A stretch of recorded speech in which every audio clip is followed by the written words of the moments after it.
आज दिनांक 12 सितंबर सन 2020 को मैं S public convent school Jangipur Ghazipur के ऑनलाइन क्लासेज में कक्षा 8 के सभी विद्यार्थियों का स्वागत करता हूं।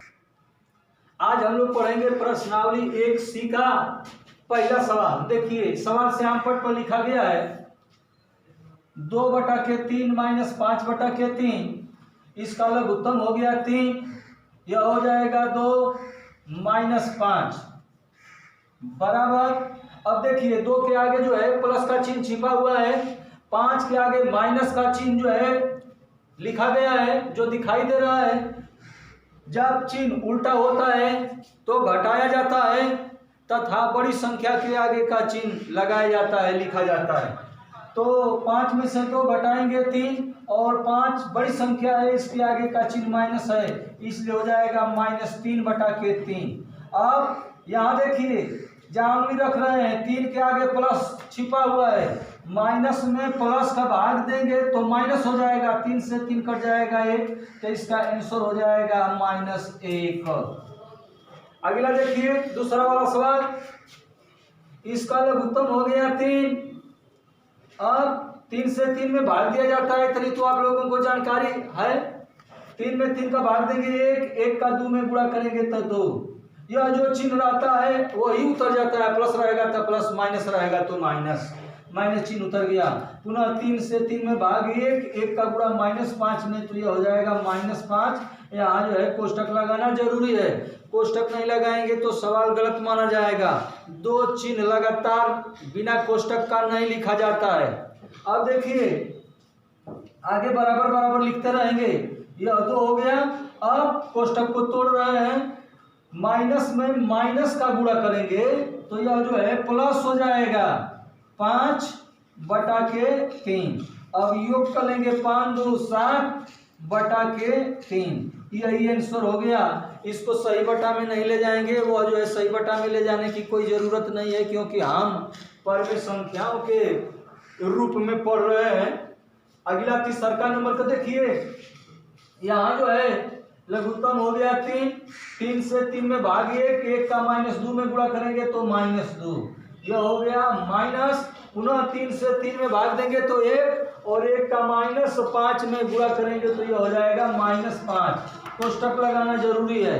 अब आगे देखिए -2 और माइनस में माइनस का गुणा करेंगे तो प्लस हो जाएगा, यह 5 हो गया /3।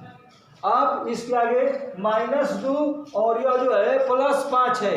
जब चिन्ह विपरीत होता है, उल्टा होता है, चाहे कोई चिन्ह आगे पीछे हो, उससे कोई मतलब नहीं होता है। बस इतना ही समझते हैं कि यदि चिन्ह विपरीत होता है तो घटाया जाता है, बड़ी संख्या के आगे वाला चिन्ह जो है लगाया जाता है, लिखा जाता है। तो यह चिन्ह विपरीत है, उल्टा है, एक माइनस है एक प्लस है। बड़ी संख्या में से छोटी संख्या को घटा देंगे और बड़ी संख्या के आगे वाला चिन्ह जो है इंगित कर देंगे, लिख देंगे। तो यह जो है घटाएंगे तो 3 आ जाएगा। चूंकि 5 जो है बड़ा है, इसके आगे प्लस है, तो यहाँ प्लस चिन्ह लिखना अनिवार्य नहीं है, प्लस चिन्ह नहीं लिखा जाता है। माइनस रहेगा तो लिखना जरूरी होता है, लेकिन प्लस लिखना जरूरी नहीं है।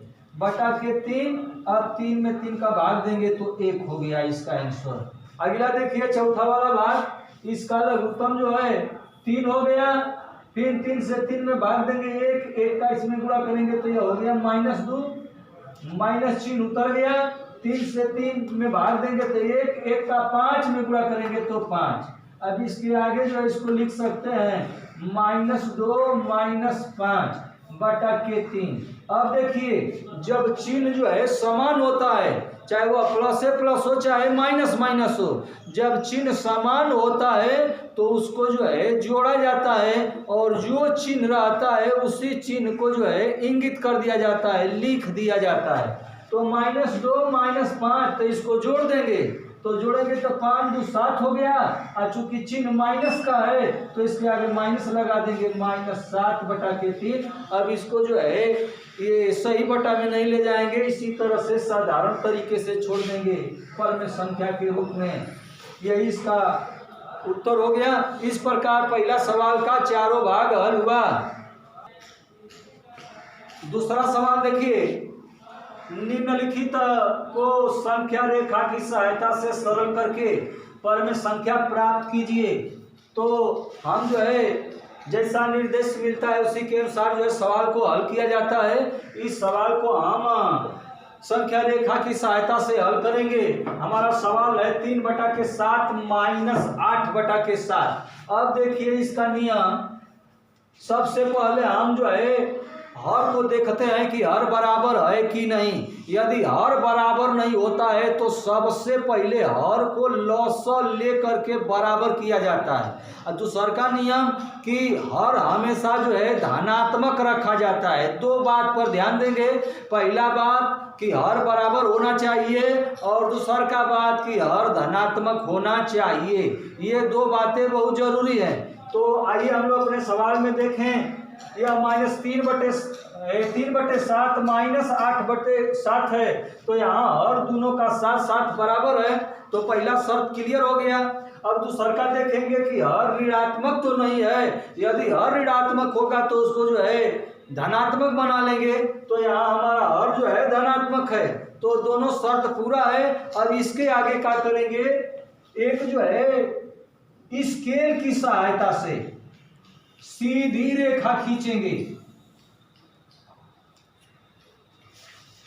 अब इस पर अंजाद से मध्य में एक बिंदु 0 इंगित करेंगे। अब इसके आगे दाहिनी ओर समान दूरी पर ये बिंदुओं को दर्शा देंगे। उसी तरह से बाईं ओर भी समान दूरी पर बिंदुओं को जो है हम दर्शाएंगे। ये जरूरी नहीं है कि कहाँ तक दर्शाएंगे, अंजाद से इसे दर्शा लेंगे। यदि बिंदुओं की संख्या कम पड़ेगी तो उसको हम बाद में बढ़ा सकते हैं। अब देखिए, अब 0 से दाहिनी ओर की दिशा जो है धनात्मक होती है और 0 से बाईं ओर की दिशा ऋणात्मक होती है। तो इधर जो है हम जहां जहां बिंदु दर्शाए हैं वहां क्रमशः 1 2 3 4 5 6 ऐसे जो है हम दर्शा देंगे। यदि बिंदुओं की संख्या कम पड़ेगी तो इसको पुनः जो है आगे बढ़ा सकते हैं। अब आगे देखिए, बाईं ओर जाएंगे तो इधर की दिशा ऋणात्मक होती है। -1 -2 -3 -4 -5 -6 -7 इंगित हो गया। अब इसके आगे क्या करेंगे, अब हमारा जो सवाल का हर है उस हर को इस सब के बटा में लिख देंगे। तो हर हमारा जो है 7 है तो सब की बटा में 7 7 लिख देंगे। सवाल को समझना है, समझ लेंगे तो संख्या रेखा जो है एकदम आसान हो जाएगी। सबके बटा के 7 लिखेंगे लेकिन 0 के बटा नहीं लिखा जाता है।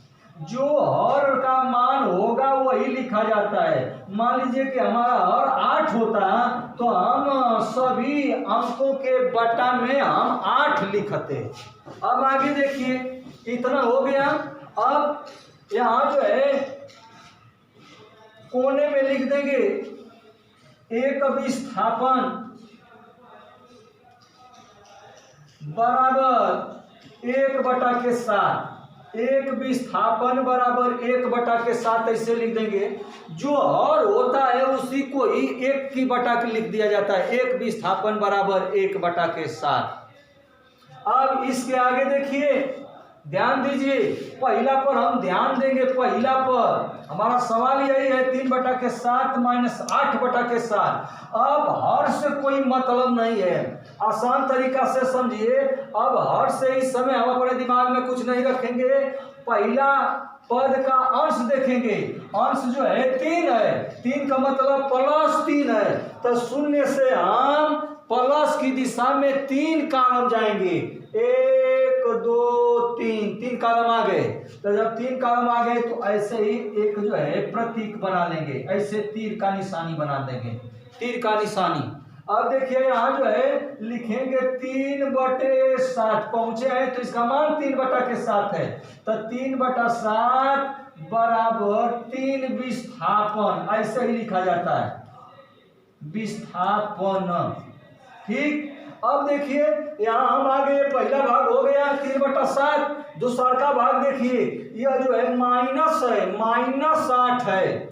तब क्या करेंगे कि अब माइनस की ओर 8 कॉलम आएंगे, माइनस दिशा में आएंगे 8 कॉलम। कहां से आएंगे, जहां पहुंचे हैं वहीं से 8 कॉलम माइनस की ओर आएंगे।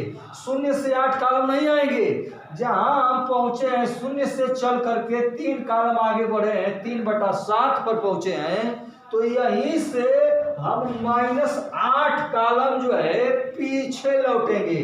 तो 1 2 3 4 5 6 7 8 यहाँ आगे, ध्यान दीजिए 8 कॉलम यहाँ आगे।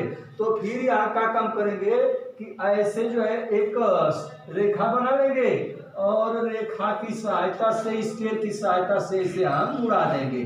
तीर का निशानी जिधर की ओर आते हैं उधर ही लगा देते हैं। तो अब यहाँ लिखेंगे, देखिए कहाँ गए हैं, -5/7 पर। तो यहाँ लिखेंगे -5/7 बराबर कै कॉलम पीछे आए हैं, 8 कॉलम। तो यहाँ लिखेंगे -5/7 बराबर 8 विस्थापन विपरीत दिशा में या ऋण दिशा में। विपरीत दिशा लिखे चाहे ऋण दिशा लिखे, दोनों का भाव एक ही है। अब इसके आगे देखिए, इतना तो हो गया क्लियर। अब हम जो है अपना अंतिम उत्तर कैसे बताएंगे, नीचे से बताएंगे। लास्ट में जहां हम पहुंचे हैं, तो लास्ट में हम पहुंचे हैं -5/7 से। अब क्या काम करेंगे, शून्य से ऐसे एक तीर का निशानी बना देंगे, ऐसे इधर को बना देंगे। अब देखिए लास्ट में जो है नीचे से उत्तर वाला काम जो है तीर का निशानी नीचे से लगाया जाता है। तो यहाँ जो है देखिए विस्थापन दाहिनी ओर लिखा गया है, चाहे विस्थापन हो दाहिनी ओर लिखा गया है, और नीचे वाले लिखेंगे तब विस्थापन जो है बाईं ओर लिखा जाता है। यह जो है समझने वाली बात है। तो कई विस्थापन आए हैं, देखिए शून्य से 1 2 3 4 5। तो अब लिखेंगे 5 विस्थापन विपरीत दिशा में बराबर। तब 5 विस्थापन विपरीत दिशा में आए हैं, तो कहां पहुंचे हैं, -5/7 पर। तो इस प्रकार यही हमारा आंसर हो गया, -5। इस प्रकार से यह दिया गया सवाल जो है संख्या रेखा की सहायता से हल हुआ। धन्यवाद।